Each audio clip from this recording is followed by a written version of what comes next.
colleague Shaka Johnson. We're the attorneys for the family of Damon Stern. We called this press conference today to announce that we will be releasing the body-worn camera footage of the shooting from March 25th of this year that occurred right here in this home. We'll be releasing that in a link. If everybody gets me their contact information, we'll be able to provide you a secure link to the footage for distribution. We're going to walk you through a couple of the things that occur both on the tape right now. We'll be able to answer some questions about it later. And also want to talk about some of the circumstances that occurred beforehand in response to the police narrative that's been put out there about what that body-worn camera shows and what the actual circumstances of the shooting of that night were. So my colleague, Mr. Johnson, is just going to walk you through, again, some of the events from prior to the shooting and what that body-worn camera footage shows on it. Shock? Yeah. Thank you. Good afternoon. Thanks for being here. I want you to, if you can, just take a moment. Just take a look right there. Just take a look right there at Damon Stern. I want you to take a look at him right there. Because once you hear, I think, some of the context that we're about to give you, I think you'll agree he should be standing here on this porch. You shouldn't be here. He shouldn't be visualized with candles once you hear the narrative supporting the release of this body-worn footage. I think you should understand and know that on March 24th was Damon's birthday. I know he was killed in the wee hours of the morning, so that technically makes it the 25th. But this was his birthday. This was his wedding anniversary.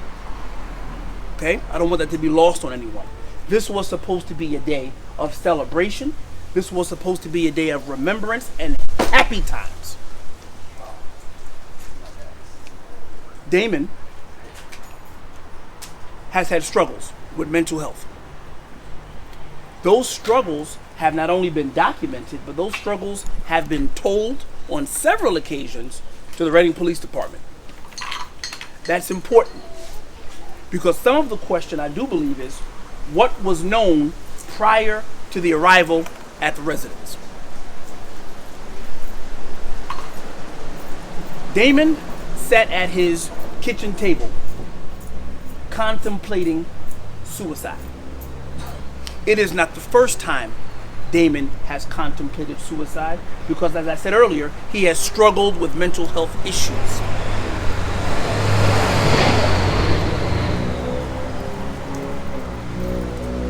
Carmen, his dutiful wife of over 2 decades, has learned to recognize those signs, and at a minimum, those two have learned to communicate that to one another. March 25th, in the early morning hours, would not be the first time that Carmen has had to call the police, not for help for herself. Let me be very clear. This is the first issue with the narrative that has been already given to the public. Carmen called for assistance for Damon. The way in which you would expect first responders to respond when the call is a person is here in crisis. A person here is not causing harm to me, but in fact may cause harm to themselves. That is what suicidal means. Carmen made the phone call in the early hours of March 25th, telling the 911 operator she is calling because her husband is suicidal and he has a knife. The reason I am highlighting that point is because we want to let you know what the police officers knew prior to their arrival getting here. They knew that they were coming to a property that A, they have been to before. B, they have been to before specifically to deal with issues of mental health. C, they were aware before March the 25th that Damon struggled with mental health issues, mental health problems. And on this particular morning, they were made aware vis-a-vis his wife that he had a knife and he yet again was talking about harming himself. That is the information that the police were aware of. If that's not enough for you, When the police arrived and got to the door, Carmen met them at the door, right here. She met them on the porch, right here, right here. And you know what she said to them? She walked up to the first approaching officer and again said, he's got a knife. I think he's going to hurt himself. What I'm trying to illustrate to you and articulate to you is that these are all the times when police officers who are supposed to be dutifully trained to not only deal with criminals, but also deal with people in crisis who are not criminals, who are not doing anything criminal, but need assistance. If you don't have the police officers to deal with them, don't send them. Because how we learn that these police officers dealt with a citizen in crisis was to murder him right here. The whole object of the phone call. You think Carmen wanted to call the police to her house on her anniversary? I think she wanted to call the police to her house on her husband's birthday when it's supposed to be celebrating? But she recognized, as we are trained from small kids, you call 911 when you need help. That's what we're told. That's what we're told. And even in this community, that's what people still believe. You call 911 when you need help. I know there's some other communities that know that all too well. But we also in this community still believe if you need help, you call 911. That's what she did. When she called 911, she wasn't calling 911 for them to finish the job. She wasn't calling 911 for them to, well, you want to kill yourself? Let me call the cops so they can do it for you. That wasn't the purpose of the call. It was to prevent. It was for the preservation of life.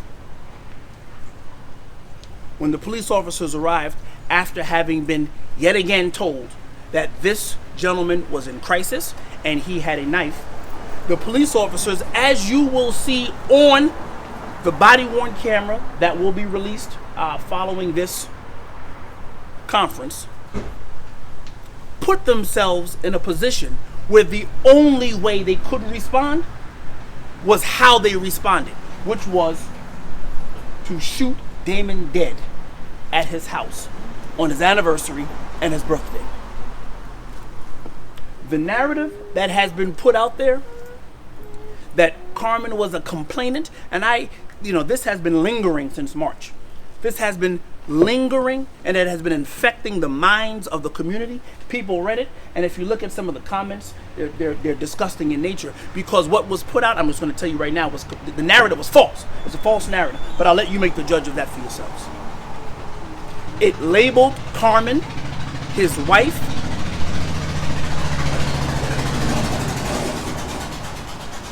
who called the police for assistance for her husband, as a complainant. The narrative was Mr. Stern disobeyed police commands and, approaching with the tip of the knife pointed upward, approached the officer and the complainant. That's how it read. So it would give you the impression that he was walking toward police that way, when in fact you will see that's not what happened. You couldn't even confuse what happened with that version. If you watch the full body-worn camera, you'll see Damon wearing headphones. He was an avid music lover, a DJ. You'll see him wearing headphones, and as he shot and killed and those headphones are jostled off his head onto the porch, you'll hear the music still playing. You'll hear the music still going. You will see how dark the hallway was. Carmen didn't make a public proclamation. She didn't tell people. She didn't tell Damon, I'm getting ready to call the police on you. She picked up the phone. She called law enforcement, and he sat at the table, completely unbeknownst to him that law enforcement was on the way. When she got up to open the door, Damon didn't know who was at the door either. Just flashlights piercing the darkness, shining in his face. He got up from the table and he walked toward the door, as I suspect anyone under the sound of my voice would do. It's 3 in the morning. My wife is at the door. What's going on? He walked to the door. You'll hear police officers shouting commands. They put themselves in this fatal funnel, and you'll hear them shouting commands because, after all, that's the training, right? Go to a person with mental health crisis and just shout at them. That's the training. Just get there with my gun and shout at you.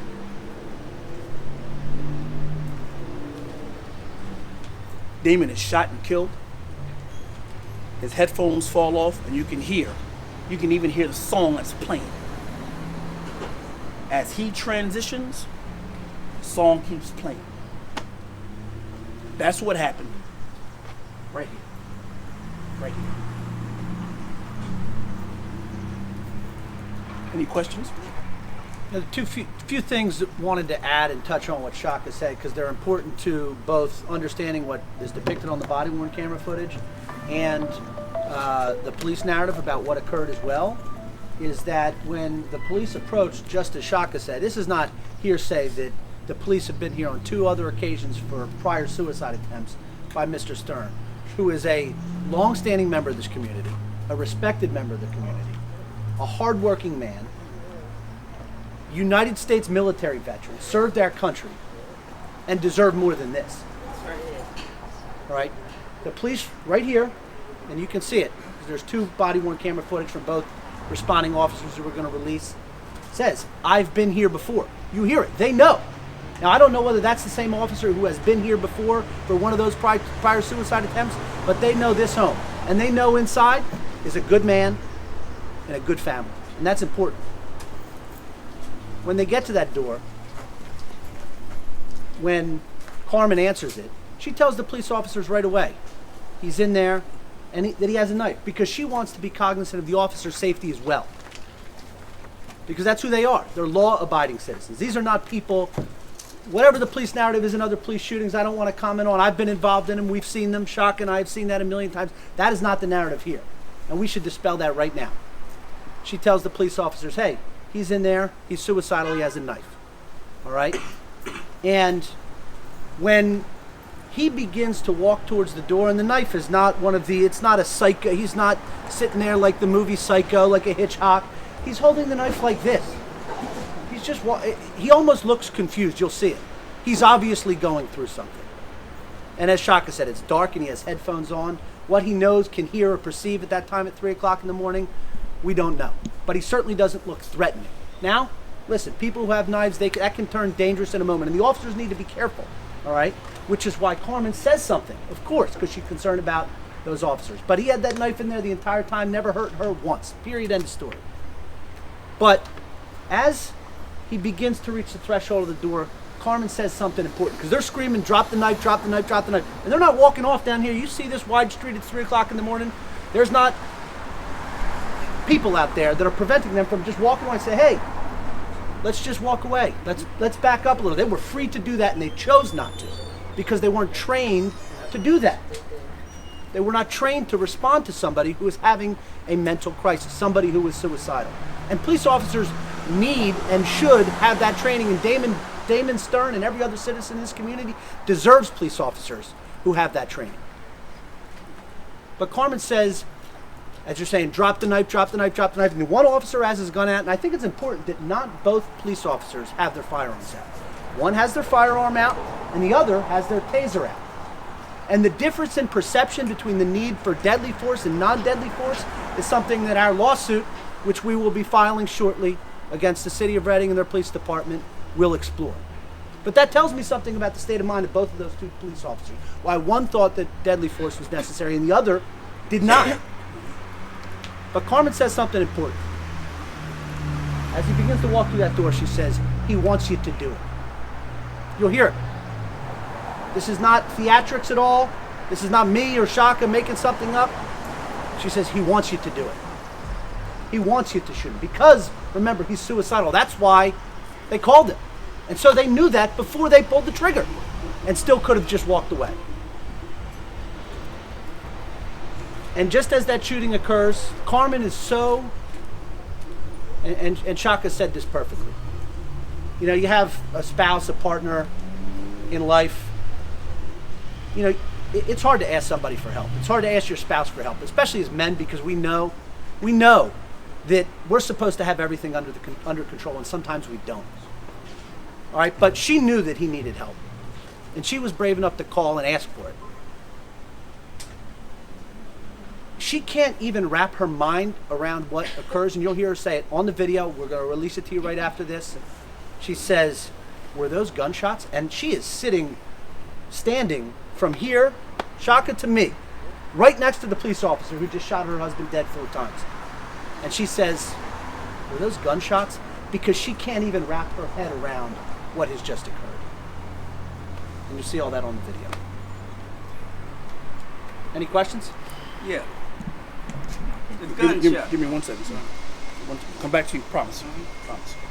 Do you know if Reading police have gone through some of the things that came after George Floyd and some of the other things where they, not mandated, but it was recommended that you have a social worker or a psychiatrist or some psychologist, some people with you to respond to domestic calls, to respond to suicide calls? Do you know if they've had any? Well, we know that didn't happen here because we had 2 police officers with firearms. firearms. Do we know if that's a protocol that they just missed that day? Or?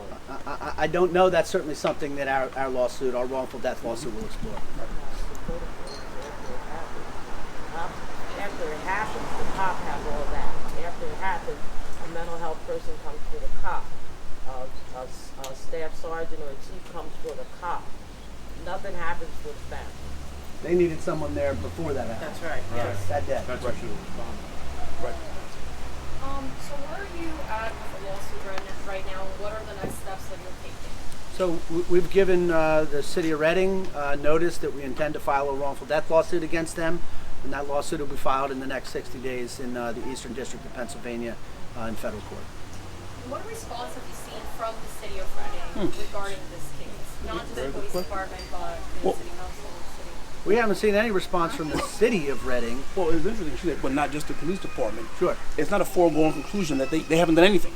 No entity that you could possibly name, with the exception of Mr. Adams, to his credit, he did sit down and we had a meeting with the family, et cetera, the district attorney of the county. But no one from the police department has reached out to this family. I mean, at some point there's a thing called decency, but no one has reached out to this family, no one from city council, no one whose district this is, no one has reached out to this family or come by here the way in which you have today to talk to this family. Not a single entity, not one. Has there been any response from the mayor? No one. No. Crickets. No one. And presumably these officers weren't put on leave or anything like that? No. To your knowledge? I think To that our, was pretty quick. to our knowledge, no. But I mean, there is a typical process where police officers are put on administrative duty while there is an investigation. Again, Mr. Adams had us out here, in order and did sit down with the family, which was appreciated because that was the only gesture that we received. That the family received to at least let us know what his decision was as it related to criminal charges, which is not really our decision. We don't decide whether somebody's charged criminally or not. Our job, our responsibility is to seek justice in the civil courts and for Damon's wrongful death and for the constitutional violations that occurred and that led to his death. Right. I like to say too that we had a mental health person here. Our community rep is Vidara from Glendon, and she was with the family at the hospital, and they deterred her from getting any information for the family or helping out with the family at all because she was a relative. Right. Were you surprised when you heard, the response from Mr. Adams' office, the DA, about the video, having watched it yourself? Look, we'll both give you our perspective about it. I can tell you that having handled police shootings for my entire career, it's never a surprise to me when police officers aren't charged. Right? The system's not really designed to charge police officers, and they're afforded significant protections under the law for that. So it was no surprise to us as it relates to what Mr. Adams' investigation was, and frankly, as much as I take exception with the actions of the police officers there that day, who were told, hey, he wants you to do this. I mean, make no mistake about it. Before the shooting, the officers are told he wants you to do this, and they did it anyway. I take as much exception with the training of those police officers by the city of Reading, their police department, who failed to make sure that there was an appropriate response or properly trained officers who were out here to be able to provide the help that Carmen asked for. She asked for help. That's what she needed. She didn't need four gunshots to center mass. We are in no way surprised. I am in no way surprised. As a matter of fact, if you think about the narrative that's been put out, the narrative is crafted around that particular decision. She's the complainant. Speaking of Carmen, he had the knife in a pointed fashion. All things that you will see just are patently not true. You'll see it when you look at the video. And some of this context we've been offering you this afternoon, that narrative is just really a support. It's a foundation for that decision. The only thing I was saying a moment ago was that, hats off for at least having the decency, the common decency with a grieving family, to call us in prior to making that decision public and explaining, some of your, thought processes to the family. That was all I was saying as it relates to that. That was the only thank you I had as it relates to that. Doing that so they didn't find out at the same time you found out. But no, not at all surprised one bit. I'll be very honest with you. I'll go a little further. Why would I be surprised that a minority shot who is quote unquote armed by a white police officer is not charged? Why would I be surprised about that? I'd be a fool to say otherwise. So no, I was in no way surprised. As a matter of fact, I would have fell out my chair if he said something different. And you're looking to get better training for police officers. What are you looking to get from the lawsuit? Absolutely, that's one of the goals of any one of these lawsuits, is to ensure that, number one, and that was the first conversation that they had with us when they called us. We know you've done this before. Please help us make sure that this doesn't happen again. And absolutely one of the goals of the lawsuit is to make sure that the City of Reading's police officers have the knowledge, the training, the experience, and the tools to come out here and do their job safely for, and I'm going to say this again because it's important, for law-abiding members of the community. These are not people who have disrespect for police, who are, criminals or lawbreakers. These are good, common, decent people who are hardworking, United States military veteran. They deserve better. And they didn't get it that day. And they didn't get it because of the City of Reading's failures. You know why he keeps doubling down on that? Because could you imagine the narrative if Mr. Stern had an extensive record, if he was some sort of drug-addicted person who was in and out of jail? Could you imagine, in addition to the narrative that you've already heard, if those things were also present? So in the absence of those, I don't think you could overstate it. I don't think you could possibly overstate it. These are decent, law enforcement, respecting, law-abiding people. I can't say it enough. How many children and grandchildren does he leave behind? Carmen. Six kids and 5 grandchildren. My question. Sir. Reading police officers, are they trained if they come to get in a situation where somebody's suicidal to shoot point blank 4 times a person dead mass like that? Is that their part of their training? Don't they have a K-9 unit here also? I'm speaking to a gentleman. You military, sir? Yeah. Yeah. What, Navy? Yes. How many years? 4. Veteran? Yes. Yeah. And so, again, right, these are the kind of folks who are asking these questions of local law enforcement. Are you trained to come and just shoot us down? This is what another veteran is asking. The answer to your question is, sir, that is what this lawsuit is going to explore. What exactly is the training for this situation? Not what is the training when you are doing a warrant with a guy who's, supposed to be selling crack, right? Not the training when you got an armed robber inside. What is the training when someone tells you, I have a loved one here who is talking about hurting themselves? And by the way, if he can't hurt himself, he wants you to hurt him. What is the training for that?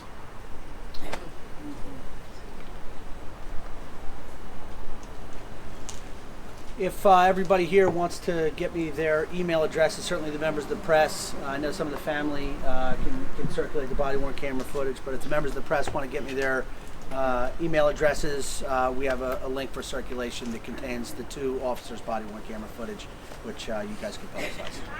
Real quick, could I have you stand and spell your first and your last names for us, please? Sure, yeah. Kevin O'Brien, O-B-R-I-E-N. Shaka Johnson, Johnson. Thank you. To confirm, this is the lawsuits against the city, not just the police department? That's right. It'll be against the city of Reading and the Reading Police Department. Thank you so much. Very welcome.